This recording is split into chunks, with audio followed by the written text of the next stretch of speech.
bienvenue au nom du Dieu 3 fois saint. La foi chrétienne est une folie. Vous ne trouvez pas? Non. Pourtant, qu'y a-t-il de plus fou qu'une confiance totale qui se traduit en un abandon total et en un partage total?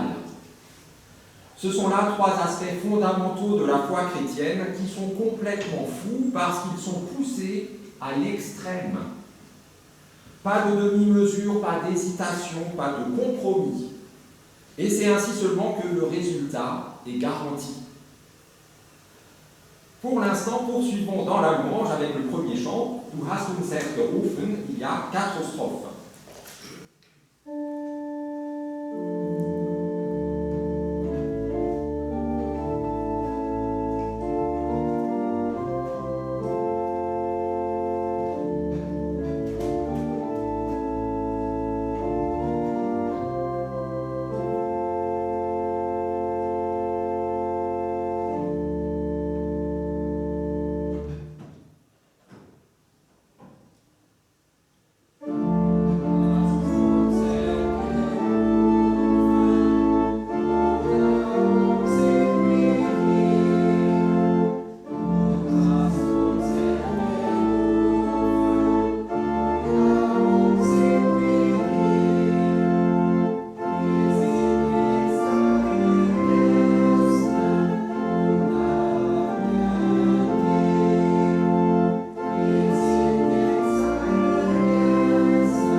Et nous prions ensemble avec les mots du psalmiste au psaume 73 et 119. Seigneur, tu me conduis par ton conseil, puis tu me prendras dans la gloire. Qui protège au ciel, en dehors de toi, je ne désire rien sur la terre. Ma chair et mon cœur s'épuisent. Mais Dieu sera toujours le rocher de mon cœur. Quant à moi, m'approcher de Dieu, c'est mon bien. J'ai choisi pour appeler le Seigneur Dieu, afin de raconter toutes ses œuvres. Que mes lèvres fassent jaillir la louange, car tu m'apprends tes prescriptions. Que mes langues entendent ton cœur, en réponse à tes paroles. Car tous tes commandements sont justice. Et moi, je suis toujours avec toi qui as saisi ma main Chantons gloire au Dieu trois fois saint. Et sei dem Vater.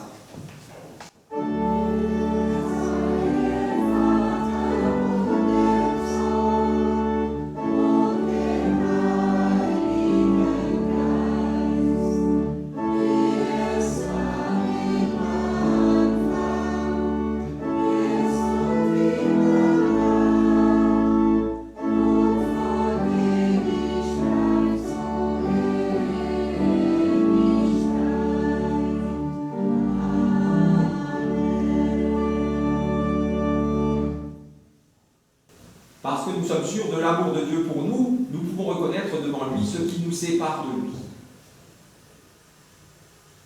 Seigneur mon Dieu, tu m'appelles, mais mes oreilles restent fermées.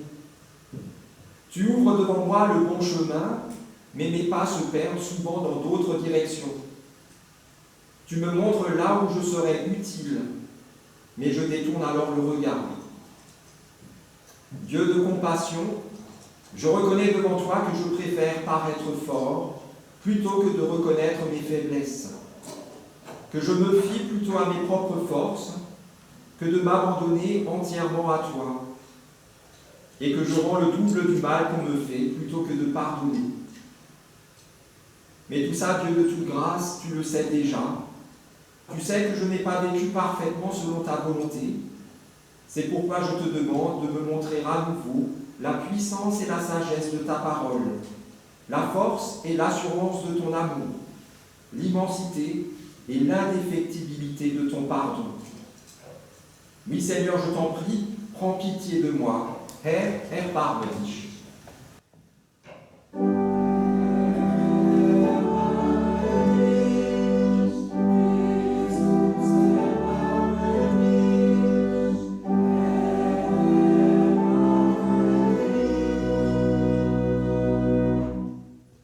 Que celui qui aime Dieu se réjouisse, car voici ce qu'il proclame à son intention par la bouche du prophète Michée.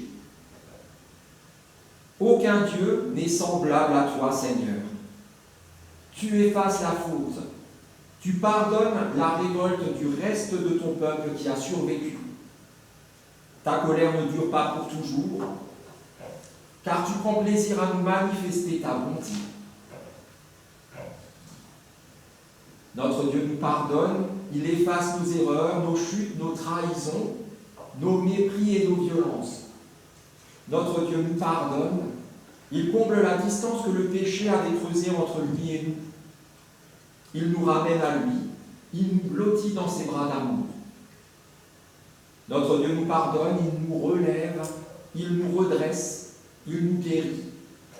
Il nous rétablit dans notre être enfant de Dieu. Pour la grandeur de sa bonté, exaltons le Seigneur, Ehre sei Gott in der Höhe.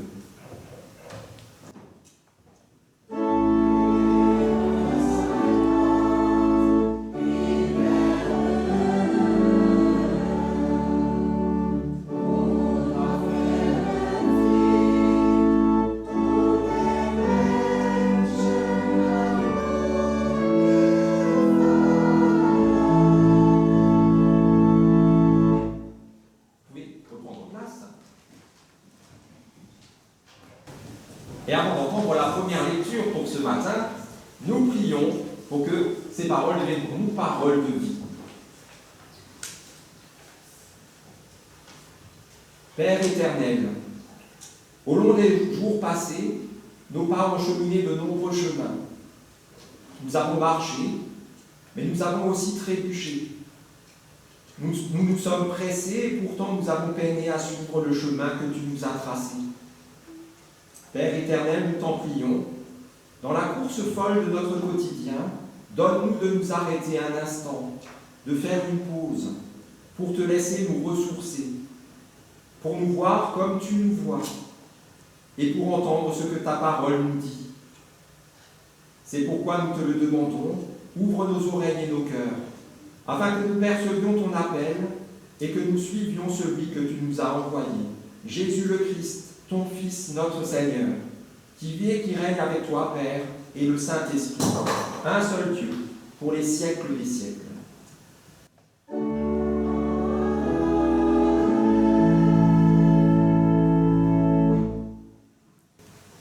dans le livre de la Genèse, au chapitre 12, 4 versets.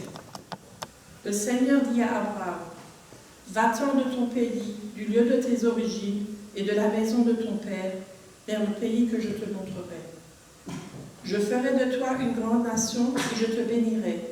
Je rendrai ton nom grand et tu seras une bénédiction. Je bénirai ceux qui te béniront. Je maudirai celui qui te maudira. Tous les clans de la terre se béniront pour toi. » Abraham partit, comme le Seigneur le lui avait dit, et Lot partit avec lui. Abraham avait 75 ans lorsqu'il quitta Haran.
Pour entendre tout d'abord le verset auquel nous sommes conviés pour aujourd'hui et pour la semaine qui commence, tiré de la lettre de Paul aux Éphésiens, chapitre 2, le verset 8, qui dit ceci.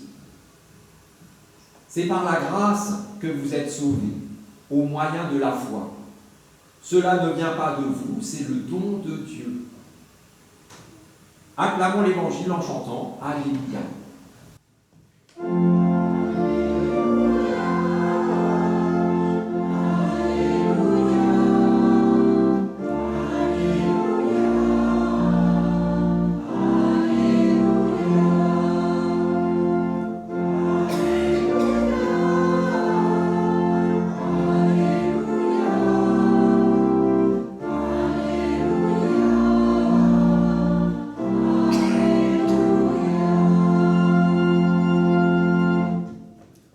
Et dans l'évangile de Luc, au chapitre 5, un récit très connu.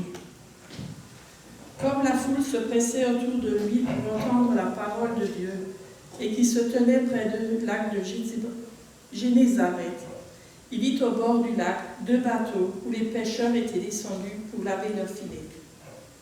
Il monta dans l'un de ces bateaux qui était à Simon et lui demanda de s'éloigner un peu du rivage. Puis il s'assit et du bateau, il instruisait les foules. Lorsqu'il eut cessé de parler, il dit à Simon, « Avance en eau profonde et jetez vos filets pour pêcher. » Simon lui répondit, « Maître, nous avons travaillé toute la nuit sans rien prendre, mais sur ta parole je vais jeter des filets. » N'ayant faim, ils prirent une grande quantité de poissons. Leurs filets se déchiraient. Ils firent signe à leurs associés qui étaient dans l'autre bateau de venir les aider. Ceux-ci vinrent et remplirent les 2 bateaux au point qu'ils enfonçaient. Quand il vit cela, Simon, Pierre, tomba aux genoux de Jésus et dit, « Seigneur, éloigne-toi de moi, je suis un homme pécheur. » Car l'effroi l'avait saisi, lui et tous ceux qui étaient avec lui, à cause de la pêche qu'ils avaient faite. Il en était de même de Jacques et de Jean, fils de Zébédée, les compagnons de Simon. Jésus dit à Simon, « N'aie pas peur, désormais ce sont des êtres humains que tu prendras. » Alors ils ramenèrent les bateaux à terre, laissèrent tout et le suivirent.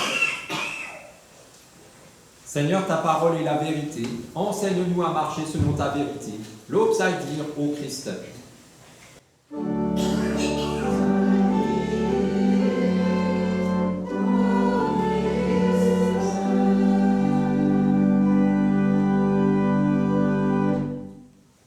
Voici la question du jour. Vous sentez-vous appelé à suivre le Christ? Attendez, la question n'est pas finie. Pour devenir pêcheur d'hommes. Parce que vous vous sentez sans doute appelé à suivre le Christ, sinon vous ne seriez pas là. Mais pour devenir pêcheur d'hommes. Vous répondez moins facilement oui, j'ai l'impression.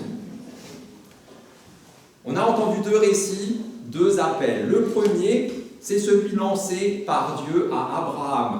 Je le résume. Quitte ton pays et ta patrie et va vers le pays que je te montrerai. Quelle est la réponse d'Abraham? Il part. Comme Dieu le lui demande, il y va. Dans ce premier appel, il n'est pas vraiment question qu'Abraham devienne pêcheur d'hommes. Mais la promesse qui est associée à cet appel se rapproche quand même de cette mission. Je ferai de toi une grande nation. Va, quitte ton pays et ta patrie, va là où je te dirai, et je ferai de toi une grande nation. Même avec une très bonne santé, plus de 10 enfants, c'est compliqué, je pense. Voilà.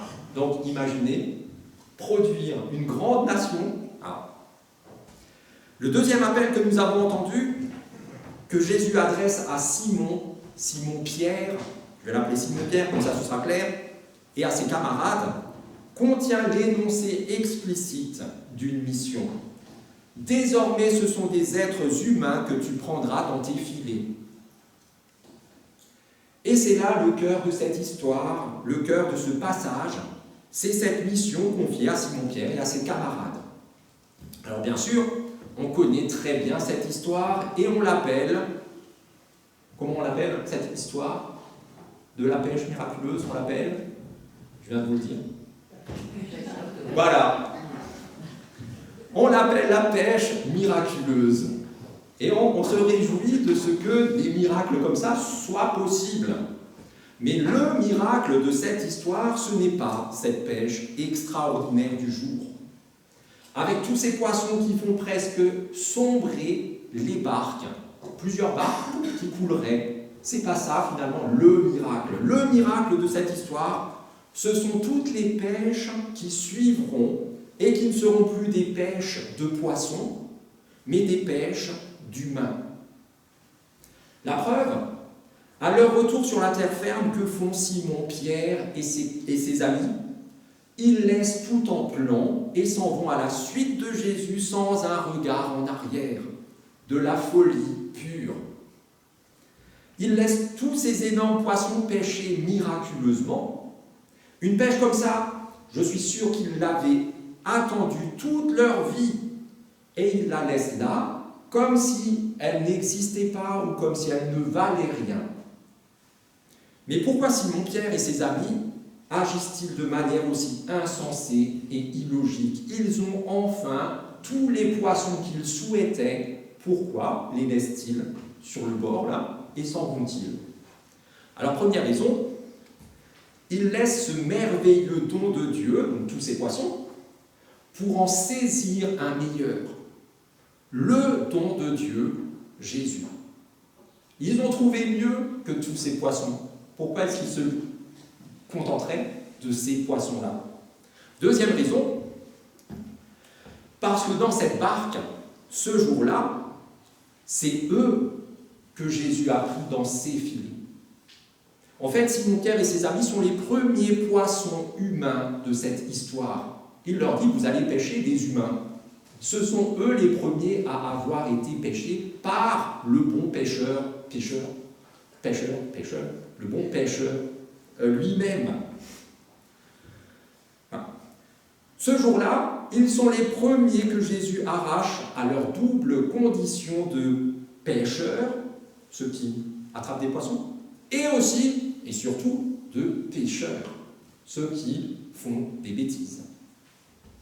Oui, le miracle, c'est déjà que Jésus les saisisse, eux. Simon-Pierre et ses amis font alors le seul pas qu'il leur est possible de faire, comme Abraham, le premier, vers là-bas. Va vers là-bas. Abraham fait un pas, puis deux, puis trois. Eux, c'est pareil. Venez à ma suite. Ils le suivent. Oui, le seul qu'ils pouvaient faire, parce qu'après avoir vécu ce qu'ils viennent de vivre, il ne leur est plus possible de retourner à leur barque et à leur filet. Après cette démonstration de puissance divine de Jésus, Simon-Pierre le dit avec ces mots. Mince, je suis tout nu, ou je ne sais pas, éloigne-toi de moi. Tout nu, c'est un autre moment. Éloigne-toi de moi, je suis un homme pécheur. Pécheur devant qui? Devant Dieu. Il ne leur est plus possible de se contenter d'une pêche qui va péniblement nourrir leur corps. Ça ne sert plus à rien. Pourquoi est-ce qu'on se contenterait de ça? Après cette promesse de Jésus de faire d'eux des pêcheurs d'hommes, il ne leur est plus possible de retourner pêcher de simples poissons. Parce que Jésus les destine à une bien plus grande mission. Alors quelques minutes plus tôt, au moment où Simon-Pierre et ses compagnons s'élancent à nouveau sur la mer, à ce moment-là déjà, ils ne sont plus poussés que par la parole de Jésus. Ils ne sont plus poussés par la quête de poissons. C'est vraiment la parole de Jésus qui les met en route. C'est cette simple parole de Jésus qui a déjà, à ce moment-là, commencé à les gagner à la foi, à les attirer à lui. En partant au loin, ils sont déjà en train de marcher derrière lui. Puis après le signe des filets pleins à craquer, c'est une autre parole de Jésus qui finit de les convaincre, et on l'a déjà entendu. N'ayez pas peur, désormais ce sont des humains que vous prendrez. Alors bien sûr, Simon-Pierre et ses amis n'étaient sûrement pas conscients, c'est sûr, ils n'étaient pas conscients du tournant que prenait leur vie. Comment auraient-ils pu imaginer la moitié du quart de tout ce qu'ils allaient vivre à sa suite? Ce n'est que bien des années plus tard, bien après leur périple à la suite du Maître, bien après l'avoir aussi trahi et abandonné, bien après qu'il soit mort et ressuscité, qu'ils saisiront la profondeur de l'appel qu'ils ont reçu ce jour-là et auquel ils ont répondu. Vous recevez régulièrement vers 8h du matin, vers midi, vers 16h, des appels, des 0, je ne sais plus combien, 09 machin, et tout ça. Vous ne décrochez pas. Il y a des appels, on peut ne pas décrocher, il vaut mieux même. Ce n'est que plus tard qu'ils saisiront les paroles et les actes de Jésus. Ces paroles et ces actes qui guérissent, qui libèrent, qui relèvent, qui donnent la vie.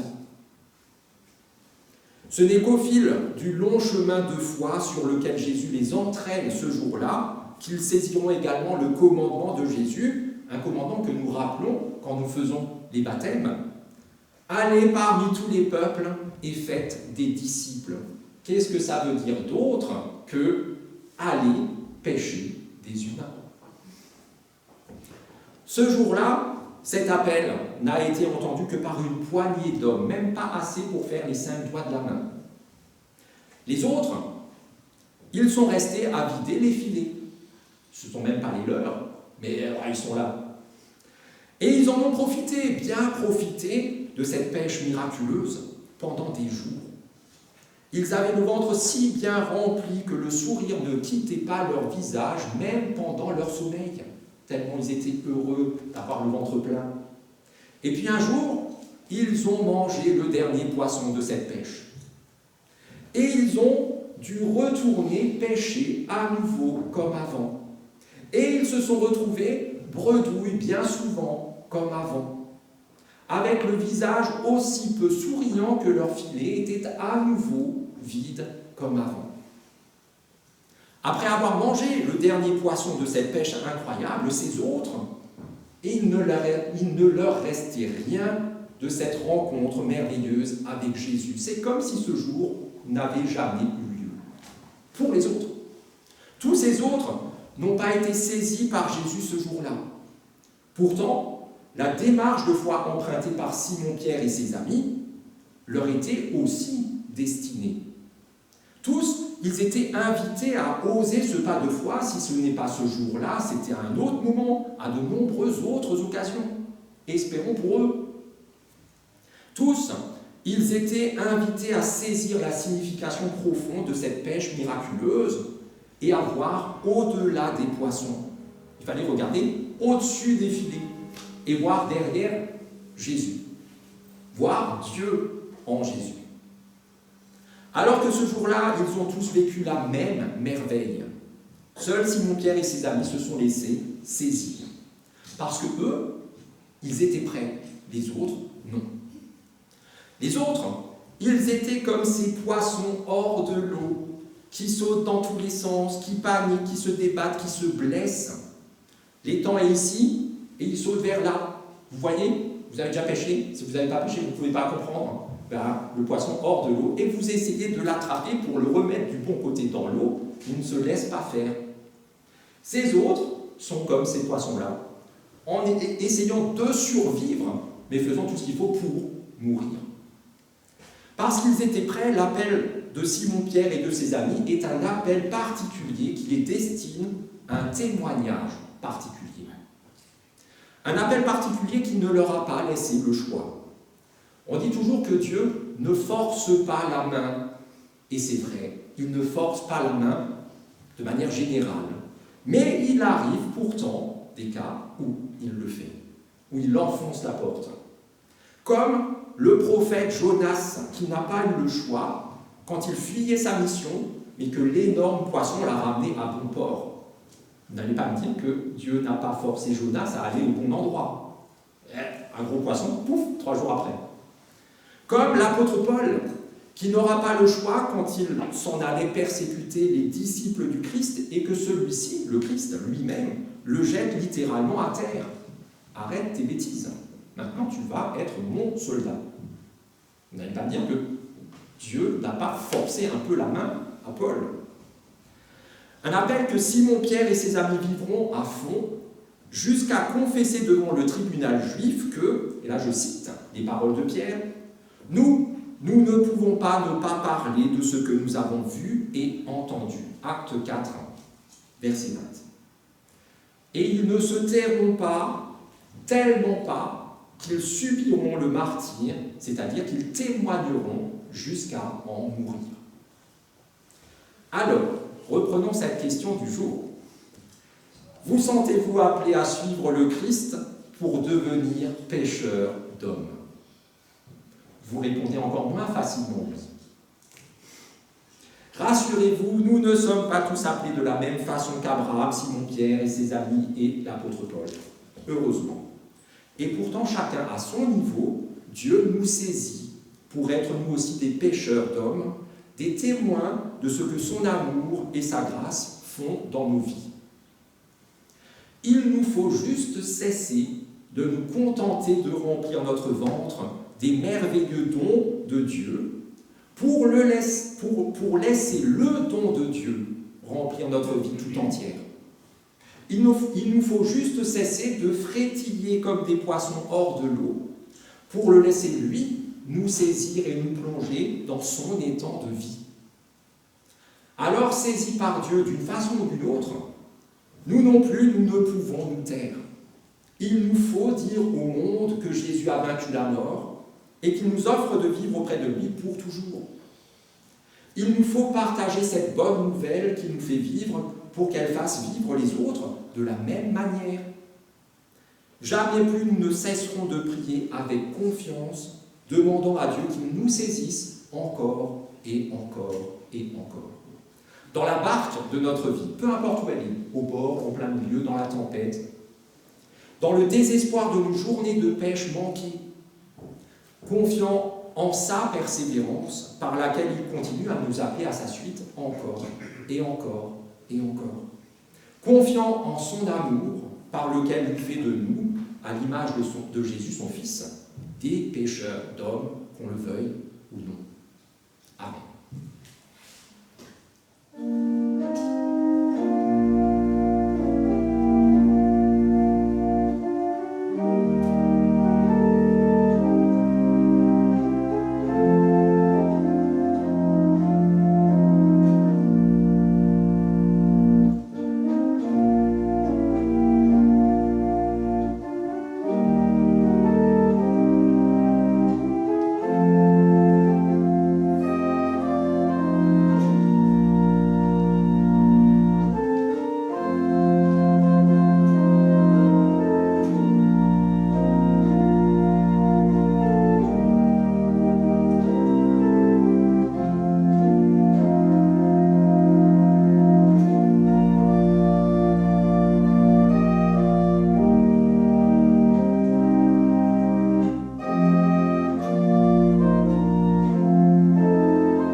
Seigneur de toute grâce, par ta puissance, tu es à l'œuvre dans la faiblesse de nos cœurs. Donne-nous d'avoir confiance en ton agir et de ne plus tout miser sur nos propres forces. Nous te prions pour ceux qui sont épuisés, sois auprès d'eux pour leur donner ton énergie. Nous te prions pour ceux que leur faiblesse angoisse. Donne-leur le courage de composer avec elle. Nous te prions pour ceux qui n'arrivent pas à placer leur foi en toi. Donne-leur l'étincelle qui leur fera sentir la réalité de ta présence et de ton amour. Nous te prions pour les malades, pour les mourants et pour ceux qui les entourent. Donne-leur patience, consolation et relèvement. Chaque jour, Seigneur, ta voix nous appelle à oser la folie de la confiance absolue en toi. Renouvelle-nous pour que nous soyons des germes de paix et d'espérance pour le monde. Nous te prions pour ceux que la dureté du cœur humain décourage. Que le mal ne soit jamais plus fort que le bien, afin qu'ils gardent un cœur ouvert qui sache attendre et espérer. Que ton Église jalonne la route de chacun, de gestes qui donnent une authentique espérance. Que dans toutes les communautés chrétiennes, ton espérance se fasse un chemin à travers notre quotidien. Que notre vie personnelle soit un signe concret d'espérance aux yeux de tous, et tout particulièrement aux yeux des plus humbles et des plus humiliés. Par ta croix, tu nous délivres de toutes nos afflictions et tu nous ramènes à toi. C'est ainsi que tu fais de nous tes enfants, et c'est en tant que tel que nous te prions avec les mots que tu nous as toi-même enseignés. Notre Père, qui es aux cieux, que ton nom soit sanctifié, que ton règne vienne, que ta volonté soit faite sur la terre comme au ciel. Donne-nous aujourd'hui notre pain de ce jour. Pardonne-nous nos offenses, comme nous pardonnons aussi à ceux qui nous ont offensés. Et ne nous laisse pas entrer en tentation, mais délivre-nous du mal, car c'est à toi qu'appartiennent le règne, la puissance et la gloire, au siècle des siècles. Amen.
Allons dans cette journée dans nos vies, réconfortés et encouragés par la parole de Dieu, qui nous assure qu'il nous aide à faire de nos épées des socs et de nos lances des serpes, qu'il nous conduit du doute à la foi et de la mort à la vie, qu'il transforme notre désespoir en espérance et nos craintes en confiance, qu'il nous encourage à prier et à nous soutenir les uns les autres dans les rires et les larmes, dans le don et le pardon, qu'il remplit nos cœurs de sa paix, de sa force et de son amour, et qu'ainsi Dieu notre Père, par son Esprit, vous accompagne et vous conduise, qu'il vous affermisse dans son alliance éternelle, en Jésus-Christ son Fils, notre Seigneur. Et soyez bénis, vous êtes bénis. Amen.